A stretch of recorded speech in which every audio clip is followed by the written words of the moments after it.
My dear friends, आज का class science का होगा जिसमें हम लोग बल तथा गति के नियम के बारे में देखेंगे। तो फर्स्ट ऑफ ऑल हम लोग देखेंगे कि व्हाट इज फोर्स, बल क्या है। डिफिनीशन में हम लोग देखते हैं, चूंकि बल वह बाह्य कारण है जो किसी वस्तु में लगकर उसकी स्थिति या आकृति में परिवर्तन ला दे या लाने की चेष्टा करे, कोशिश करे, उसी को क्या कहते हैं? बल कहते हैं। बल क्या है? एक बाह्य कारण है, बाहरी कारण है जो किसी वस्तु में लगता है तो उसके स्थिति में परिवर्तन लाता है या परिवर्तन लाने की कोशिश करता है, चेष्टा करता है। एग्जाम्पल में हम लोग समझ सकते हैं, जैसे मान लीजिए कि टमाटर को हम ले लिए और उस पर बल लगाकर दबाते हैं तो क्या होता है? वह फूट जाता है और उसका स्थिति और आकृति दोनों बदल जाता है। टूथपेस्ट को लेते हैं और उसको दबाते हैं तो उसका भी स्ट्रक्चर बदल जाता है। यदि किसी दीवार पर हम जोर से दबाते हैं तो दीवार तो गिरता नहीं है, लेकिन क्या होता है? कोशिश हम जरूर करते हैं कि उसकी स्थिति आकृति में चेंजिंग कर दे, परिवर्तन ला दे। लेकिन उसी दीवार को गिराने के लिए अगर हम जेसीबी का यूज करते हैं तो उसके मुताबिक उतना बल लगता है जिसके कारण वो गिर जाता है। तो आप समझ सकते हैं कि बल क्या है। तो बल वह बाह्य कारण है जो किसी वस्तु में लगकर उसकी स्थिति या आकृति में परिवर्तन लाता है या लाने की चेष्टा करता है, कोशिश करता है। उसी को क्या कहते हैं? बल कहते हैं। समझ गए? आपका कंफ्यूजन बल को लेकर दूर हो गया होगा। आगे देखते हैं। बल एक सदिश राशि है। कौन सी राशि है? सदिश राशि है जिसमें परिमाण एवं दिशा दोनों निहित होते हैं।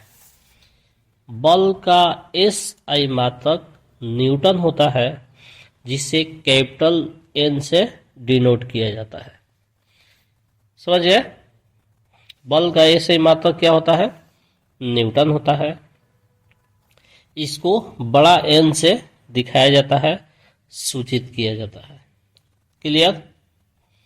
आगे न्यूटन के गति के नियम को हम लोग देखेंगे।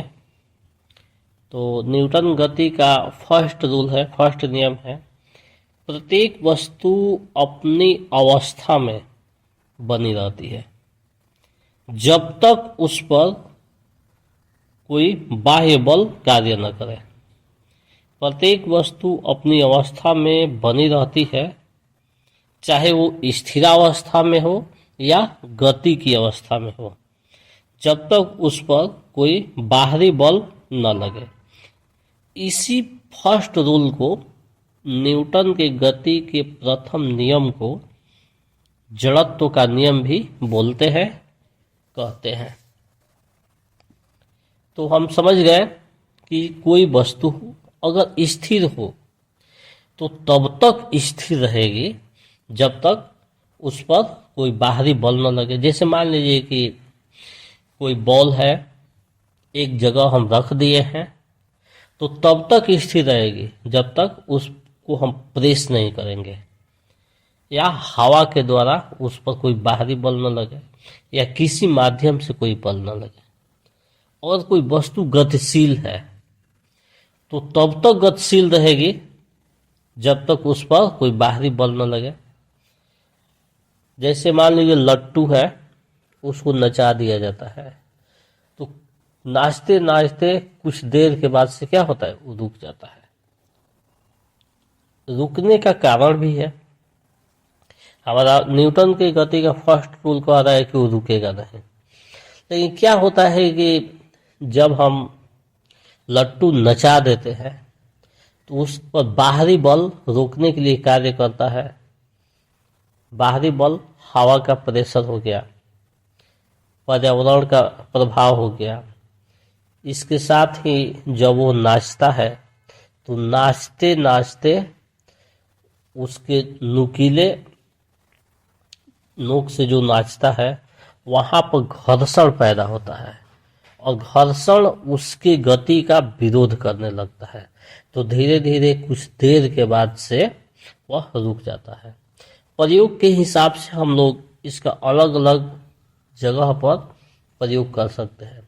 उसी लट्टू को हम किसी खुरदुरे स्थान पर नचाते हैं तो वह कम समय में ही रुक जाता है नाचकर।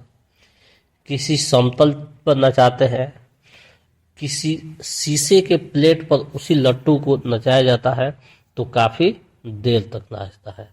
तो इस बात से स्पष्ट होता है कि प्रत्येक वस्तु अपनी अवस्था में तब तक बनी रहती है जब तक उस पर कोई बाह्य बल कार्य न करे।